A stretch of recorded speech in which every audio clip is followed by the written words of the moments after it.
이 7가지 원칙만 기억하시더라도 전문가로 치고 나서는 사기꾼한테 당하는 일은 없을 거예요.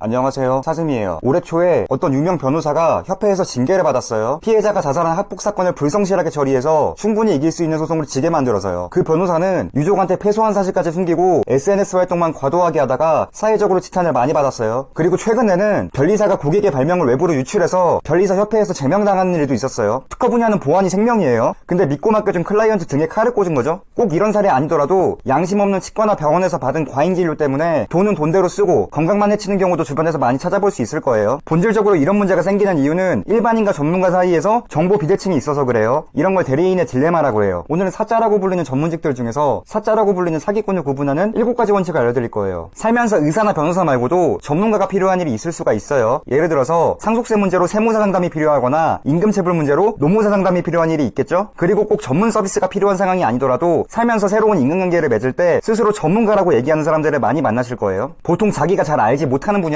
전문가라는 사람이 어떤 얘기를 하면은 그게 맞는지 틀린지 판단하기가 좀 어렵겠죠? 그러다 보면 사짜를 만나서 자기가 사기당하고 있는지도 모르는 상태에서 크게 당할 수가 있어요. 이제 제가 말씀드리는 7가지 원칙만 기억하고 계신다면 전문 분야를 아예 모르는 일반인들의 입장에서도 어느 정도 그 사람을 평가할 수 있는 판단 기준은 될 거예요. 근데 너가 대체 뭔데 그런 걸 알려준다는 거냐 이렇게 생각하실 수 있어요. 일단 저는 서울대학교를 졸업했어요. 그래서 그런지 친구들 중에서 의학전문대학원에 가거나 고시를 합격해서 전문직으로 일하고 있는 친구들이 많이 있어요. 의사, 치과의사, 한의사, 약사, 수의사는 물론이고 변호사를 비롯한 문과 전문직 친구들도 종류별로 다 있어요. 그리고 저는 전문직 중에 하나인 변리사로 일하고 있어요. 근데 저와 다른 업종에서 일하시는 분들을 보면 궁금증이 많이 생기더라고요. 그래서 다른 업계는 어떤 식으로 돌아가는지 많이 물어보는 편이에요. 그러다 보니까 스스로 전문가라고 하는 사람들 중에서 이런 사람들은 조심해야겠구나 싶은 것들이 분야마다 다 비슷했어요. 물론 분야마다 다른 특수성이 있겠지만 그냥 하나의 기준점 정도로 받아들이시면 될 것 같아요. 이제 시작할게요. 첫 번째 원칙이에요. 자격증의 범위 밖의 일을 해줄 수 있다고 하는 전문가는 거르세요. 자격증이 보장하는 전문성에 밖의 일을 해줄 수 있다고 하는 건 전문가 아닌 사람이 전문가 행세를 하는 거나 마찬가지예요. 예를 들어서 만약에 치과의사가 쌍꺼풀 수술을 해주겠다고 하면 법적인 제한으로 할 수 없는 일을 할 수 있다고 하는 거죠. 치과의사는 의료 서비스에 대해서 전문성을 가지고 있긴 하지만 당연히 성형수술에 대해서는 전문가가 아니에요. 그리고 이런 경우에 혹시라도 문제가 생겼을 때 제도적 차원에서 보호를 못 받을 수가 있어요. 보통 전문직들은 소속 회원들을 관리하는 협회가 있고 협회 차원에서 어느 정도 리스크를 관리해주는 경우가 많아요. 그런데 자격증이 인정하는 업무 범위 밖의 일을 하다가 사고가 나면은 협회 차원에서 해줄 수 있는 게 없다는 거예요. 예를 들어서 변호사가 자기가 법을 잘 아니까 자기가 중개하는 전세 매물을 계약하라고 할 수가 있어요. 당연하지만 아무리 변호사라도 공인중개사 자격증이 없으면 부동산 중개업을 할 수가 없죠. 만약에 변호사가 중개하는 깡통 전세에 피해를 입어도 변호사협회나 아니면 공인중개사협회에서 보상해주지 않는다는 거예요. 그런데 이런 건 몰라서 당한다기보다 알면서도 비용적으로 절약하려다 피해 입는 경우가 대부분일 거예요. 전문직 자격증의 업무 범위는 인터넷으로 검색만 해보면 바로 알 수 있는 거니까요. 그래서 어떻게 보면 이 다음 내용이 더 중요해요. 두 번째 원칙이에요. 현직이 아닌 전문가는 거르세요. 토익이나 탭스 같은 영어 시험은 점수를 취득하면 2년의 유효기간이 있죠. 하다못해 운전면허도 10년에 한 번씩 적성검사를 받아야 갱신이 돼요. 반면에 전문직 라이센스는 기간에 제한이 없어요. 자격증을 한 번 취득하면 범죄 행위로 박탈되거나 하지 않는 이상 평생 전문가 타이틀을 가지고 가는 거예요. 그래서 실무를 하다가도 나중에는 실무가 아닌 강연을 주로 다닌다든지 아예 다른 분야로 진출하는 사람들이 많아요. 일반 직장인들과 다르게 라이센스를 가지고 있어서 실패해도 돌아갈 곳이 있으니까 새로운 도전을 하는 경우가 상대적으로 많다는 거예요. TV에서도 환자는 상대 안 하고 일반인들에게 지식만 자랑하는 쇼닥터들이 문제가 많이 되고 있죠. 근데 이런 사람들은 클라이언트 입장에서는 가장 피해야 되는 전문가예요. 사람의 기억력이라는 게 생각보다 그렇게 길지 못해요. 특히 전문 분야에서 실무 감각이라는 건 어느 정도 미묘한 부분이 있어서 업계 일선에서 계속 케이스를 처리하고 있는 게 아니라면 금방 잊어버리기가 쉬워요. 그리고 사회가 복잡해지면서 전문 분야에서도 실무 트렌드가 계속 변하고 있어요. 꼭 현장 일선에서 벗어난 전문가가 아니더라도 새로운 케이스들을 계속 접하고 트렌드를 따라가고 있는 다른 전문가들이 충분히 많아요. 현직으로 감각을 날카롭게 유지하고 있는 전문가가 이미 있는데 굳이 업계에 떠난 사람 바지가랑이를 잡을 필요는 없다는 거예요. 세 번째 원칙이에요. 세부 분야에 대해서 전문성이 부족한 전문가는 거르세요. 이게 뭔 소린가 하시는 분들이 많을 거예요. 아니 전문직 자격증 있는 사람이 전문성이 없을 수가 있냐, 만약 그러면 전문직이라는 게 대체 왜 존재하는 거냐 이렇게 생각할 수 있어요. 근데 전문직의 업무 분야는 하나만 있는 게 아니라 그 안에서도 세부 분야가 많이 있어요. 모든 세부 분야에 대한 전문성을 개인 한 명이 계속 날카롭게 유지하는 건 불가능하고요. 예를 들어서 M&A 법률 전문 같은 기업 사건 위주로 처리하는 변호사는 이혼이나 형사소송 같은 개인 사건에 대해 전문성이 떨어질 수가 있어요. 수의사 중에서 지방에서 소나 돼지 같은 대동물 위주로 치료하는 대동물 수의사는 강아지나 고양이 같은 소동물에 대한 임상 지식이 부족할 수가 있고요. 변리사도 마찬가지로 특허 위주로 전문성을 쌓다 보면 상표 분쟁이나 디자인 분쟁 쪽에 대한 실무 전문성이 약할 수가 있고요. 그래도 라이센스 따면서 다 배웠던 내용일 텐데 전문성이 없다고 말하는 건 좀 과한 거 아니냐? 이렇게 생각할 수 있어요. 물론 당연하지만 이런 전문가들은 꼭 자기의 세부 분야가 아니더라도 다른 세부 분야에 대해서 일반인들과는 비교할 수 없을 정도로 많이 알고 있긴 할 거예요. 근데 내 사건을 처리해줄 전문가는 내 사건 분야에 한해서 전문적으로 처리해왔던 사람이어야 더 안심이 가겠죠? 뼈가 부러져서 수술을 해야 되는 상황인데 산부인과를 갈지 정형외과를 찾아갈지 한번 생각해보세요. 칼이라고 다 같은 칼이 아니라 소 잡는 칼과 닭 잡는 칼이 따로 있다는 거예요. 네 번째 원칙이에요. 이력사항이 솔직 담백하지 않은 전문가는 거르세요. 예를 들어서 명문대에서 석사를 수료만 해놓고 학부 학력인 것처럼 애매하게 써놓은 사람은 나머지 이력사항에 대해서도 한번 의심해봐야 된다는 거예요. 물론 출신 학부가 학력의 근본이라는 얘기를 하고 싶은 건 아니에요. 오히려 전문가의 실력을 판단할 때 학벌은 의외로 크게 중요한 부분은 아니에요. 학벌은 그 사람이 고등학교 때 얼마나 열심히 살았는지를 알려주는 거죠. 물론 이력 자체가 없어서 자기가 우수하다는 걸 증명할 길이 없으면 학력이 중요한 평가 기준이 될 거예요. 근데 라이센스를 가진 전문가는 이미 그 분야에서 우수성이 증명이 된 거라서 학력 자체보다는 전체적인 맥락이 더 중요하다는 거예요. 이력사항에서 결국 파악해야 되는 부분은 이 사람이 과연 믿을만한 사람인지예요. 그리고 뭐 아무리 생각해도 정황상 강사 이력인데 교수인 것처럼 써놨다든지 업무와 직접적인 관련도 없는 짜치는 이력들이 너무 많이 써있다든지 이런 경우는 신뢰성이 확 떨어진다는 거예요. 뭐 구체적으로 말하기는 좀 조심스러워서 좀 말도 안 되는 예를 들자면 이력사항에 뜬금없이 운전면허 같은 내용이 적혀있으면 믿고 걸으시면 돼요? 아니 그럼 뭐 이력에 적혀있는 거 다 믿지 말라 그러면 대체 이력이라는 게 왜 있는 거냐 하실 수 있어요. 이력에서 체크해야 되는 건 어떤 전문가 집단에 속해서 일을 배워왔는지 구체적으로 어떤 케이스들을 처리해왔고 그게 내 케이스와 얼마나 비슷한지예요. 내가 처리해야 되는 상황과 비슷한 상황을 많이 다뤘던 전문가에게 일을 맡겨야 좋은 결과를 기대할 수가 있겠죠? 개인적으로 중요한 사건인 경우 3년차 이하는 피하는 게 좋다고 생각해요. 물론 상황에 따라서 융통성이 필요하긴 하겠죠? 만약에 물에 빠져서 이렇게 허우적대고 있는데 구해줘로 헤엄쳐서 온 사람한테 그 혹시 운국부조사 자격증 있어요? 경력은 얼마나 되세요? 이러고 있으면 안 되겠죠? 다섯 번째 원칙이에요. 정량적인 수치를 과도하게 강조하는 전문가는 거르세요. 그 숫자라는 게 은근히 객관적인 정보를 담지 못할 때가 많아요. 변호사가 재판 승소 확률을 100%로 만들려면 어떻게 하면 될까요? 간단해요. 이길 것 같은 사건만 받으면 돼요. 마찬가지로 변리사가 특허 등록률을 100%로 만들려면 어떻게 하면 될까요? 발명에 쓸데없는 구성을 덕지덕지 갖다 붙여서 이게 특허권을 얻어도 돈이 안 되는 쓸모없는 특허만 출원하면 돼요. 사람의 능력이라는 게 사실 다 거기서 거기에요. 더군다나 같은 전문가 집단에 속한 사람들의 능력은 어느 정도 표준화가 이미 이루어진 거라고 보시면 돼요. 근데 거기서 말도 안 되는 정량적 수치를 강조하면서 그 본인만 특별한 능력을 가진 것처럼 말하는 사람이 있으면 좀 수상함을 느끼셔야 돼요. 어떤 업계든지 업무 결과에 대한 평가에서 중요한 건 양과 질의 적절한 밸런스예요. 같은 업계에 있는 다른 전문가가 봤을 때는 이 수치 자체가 갖고 있는 어떤 허점을 쉽게 간파할 수가 있을 거예요. 그렇지만 일반인들이 잘 모르는 부분만 의도적으로 이게 교묘하게 숨긴다면은 일반인들은 속기가 쉽다는 거예요. 업무 처리 방식이 여러 가지가 있다고 하면 그 선택지들은 항상 각각의 장점과 단점이 있어요. 어떤 방식이 무조건 옳다라고 고집하는 전문가는 사짜일 확률이 높아요. 그 각각의 방식을 모두 설명하고 장점과 단점이 있다는 내용을 모두 알려주고 선택권을 넘겨주는 전문가를 믿으셔야 돼요. 좀 쉬운 예를 들면은 의사가 암 환자한테 수술을 권유할 수도 있고 항암 치료만 권유할 수도 있겠죠. 항암 치료와 수술의 장점과 단점을 객관적으로 설명해주고 선택을 권유하는 의사가 좋은 의사라는 거예요. 수술 성공률을 100%로 만들고 싶어서 수술로 완치될 수 있는 암 환자한테 항암 치료만 권유하는 의사는 거르셔야 된다는 거예요. 여섯 번째 원칙이에요. 윤리의식이 부족한 전문가는 거르세요. 영상 맨 처음에 피해자가 자살한 학폭 사건을 불성실하게 처리한 변호사가 징계를 받았다고 했었죠. 이런 사례가 하나만 있는 게 아니에요. 변호사한테 착수금은 이미 줬는데 몇 개월 동안 얼굴 한 번도 보기 어렵고 연락은 두절된 상태에서 사건은 하나도 처리 안 돼 있고 이런 게 요즘 뉴스에 많이 나오고 있어요. 그리고 꼭 요즘에 문제되는 게 아니더라도 전문가 본인은 대표로서 얼굴 마담만 하고 막상 사건 처리는 자격증이 없는 사람이 불법으로 대신 처리하는 케이스들이 많아요. 사무장병원이나 대리수술 같은 경우도 기본적인 윤리의식 부재의 사례겠죠? 의사나 변호사는 사람들이 업무 내용을 잘 알고 있고 이슈되기가 쉬우니까 이런 게 뉴스에 잘 나와요. 근데 어떻게 보면 의사, 변호사 외에 다른 전문직들의 윤리의식 부재가 더 문제될 수가 있어요. 사람들이 잘 모르는 어떤 전문직이 업무 처리가 불성실해서 문제가 됐다고 해도 이게 뉴스거리가 잘 안 돼요. 이 범위가 특수하다 보니까 어떤 내용인지 잘 이해하기가 어렵고 뉴스로 공론화가 돼도 공감 자체가 잘 안 되니까요. 이런 경우에 일반인들이 클레임을 걸어봐도 원래 다 이런 거다 이런 식으로 나오면 업무 처리 프로세스를 잘 모르니까 꼼짝없이 당할 수밖에 없어요. 근데 이 사람이 윤리의식이 있는지 없는지 어떻게 하냐, 뭐 관심법을 써야 되냐 이렇게 생각할 수 있어요. 당연히 한길 사람 속 알기 어려워요. 물론 어려운 부분이기는 한데 어쩔 수 없이 사소한 것을 지키는지 보면서 간접적으로 파악하는 수밖에 없어요. 예를 들어서 시간 약속은 제대로 지키는 사람인지 불법이나 편법을 권유하는 사람은 아닌지 다른 곳에서 다 안 되는 거라고 하는데 여기서만 해준다고 하는 건 아닌지 이런 것들로부터 간접적으로라도 판단해야 된다는 거예요. 물론 융통성 없이 꽉 막힌 사람만 믿으라는 얘기는 아니에요. 근데 나의 업무를 최우선으로 처리해주겠다, 나 말고 다른 고객들한테 피해를 주면서까지 나한테 잘해주겠다, 이런 사람은 나조차도 언제든지 배신할 수 있는 사람이라는 거예요. 마지막 마지막 7번째 원칙이에요. 비용이 과도하게 저렴한 경우는 거르세요. 요새 플랫폼 비즈니스가 발달하면서 전문 서비스에서도 가격 경쟁들을 많이 하고 있죠? 근데 세상에 공짜는 없어요. 같은 사람이 일을 처리해도 500만원짜리 일과 1000만원짜리 일은 노력이 다르게 들어갈 수밖에 없어요. 물론 비용의 표준이라는 게 상황에 따라 다르겠지만 견적을 여러 군데 넣어보면 기준점이라는 게 어느 정도 나올 수가 있겠죠? 비용을 절약하는 건 좋지만 비용이 기준점보다 너무 저렴한 경우는 리스크가 너무 크다는 거예요. 전문 분야에 대한 일이다 보니까 일을 대충 처리해버려도 이거 업무를 제대로 한 건지 안 한 건지 파악이 안 돼서 손해보는 건지도 모르고 당해버릴 수가 있어요. 그럼 비용이랑 업무 퀄리티 사이에서 적절하게 균형점을 찾으려면 어떻게 해야 되냐 생각하실 수 있어요. 저는 보통 사람보다는 시스템을 믿는 편이에요. 어떤 전문직이든지 항상 법인으로 구성된 전문가 집단이 있어요. 리스크를 줄여야 되는 상황에서는 규모가 있는 대형 법인을 선택하면 보통 실패가 없어요. 소속된 전문가가 많은 집단은 누적된 케이스가 많아서 품질이 어느 정도 표준화돼 있고 체계가 잘 잡혀 있어서 문제가 생겼을 때 사후 관리도 잘 돼요. 그리고 시스템대로 움직여야 되니까 사람 봐가면서 업무 처리한 경우도 없어서 만만하게 보인다고 호갱될 리도 없겠죠? 개인 병원보다 대학 병원이 평균적인 비용은 높을 수가 있어도 훨씬 더 믿음이 간다는 거예요. 지금까지 사자 중에서 사자를 구분하는 7가지 원칙을 말씀드렸어요. 이 7가지 원칙만 기억하시더라도 전문가랍시고 나서는 사기꾼한테 당하는 일은 없을 거예요. 저는 변리사다 보니까 좋은 변리사 고르는 법으로 영상 찍으면 훨씬 구체적으로 말씀드릴 수 있을 것 같기는 한데 뭐 그런 영상은 뭐 아무도 안 볼 것 같아서 전문가 고르는 내용으로 해서 말씀드렸어요. 이것도 아무도 안 볼 것 같긴 해요. 말씀드리면서 1번날을 좀 많이 하다 보니까 특정 영역에 대해서는 당연히 적용이 안 될 수도 있어요. 예를 들어서 댓글로 우리 아버지가 그 공연 중에서 하시는데 그 앞에서 얘기한 내용에 해당되는데도 그 엄청 양심 있게 얘기하시고 실력도 좋으시다 할 수도 있어요. 근데 저는 일반적인 경우에서 대리인 리스크를 줄이는 방법을 말씀드린 거고 구체적인 판단은 각자 상황에 맞게 해야 된다는 점 마지막으로 말씀드릴게요. 내용 보시면서 궁금한 점이나 의견 있으신 분들은 댓글로 적어주세요. 긴 영상 봐주셔서 감사해요. 사슴이었습니다.